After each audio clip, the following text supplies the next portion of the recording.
कभी मैंने सोचा नहीं था कि दो बूढ़े ऐसे लड़ाई करेंगे गाना सुनकर। आप बोल रहे हैं क्या बकवास कर रहे हो। चलिए मैं आपको घुमाता नहीं हूँ, आता हूँ टॉपिक पे। आता हूँ एकदम मज़ेदार वीडियो लेकर, क्योंकि देखिए मेरा काम होता है खोज खोज के मार्केट से मज़ेदार वीडियो लेके आना, चाहे किसी का भी हो। नमस्कार, मेरा नाम दयाशंकर ओझा है। आप देख रहे हैं टेक टू भोजपुरी चैनल। देखिए पवन सिंह का गाना अभी इस कदर वायरल हुआ है कि लोग अपने आप में मार कर ले रहे हैं। पवन सिंह के गाने पर ही मतलब गाना लगा दिया गया है और देखिए दो बूढ़े लड़ाई कर रहे हैं।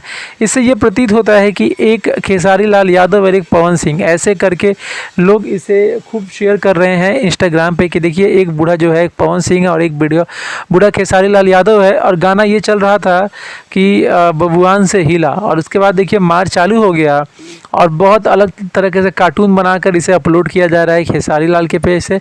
तो कभी पवन सिंह वाले एक दूसरे को खेसारी, एक दूसरे को पवन बता रहे हैं और इसे अपलोड कर रहे हैं इंस्टाग्राम पेज पे, इंस्टाग्राम अकाउंट में। और खूब रील्स वायरल हो रहा है, खूब लाइक बटोर रहा है। आपका क्या ख्याल है, आप बताइए।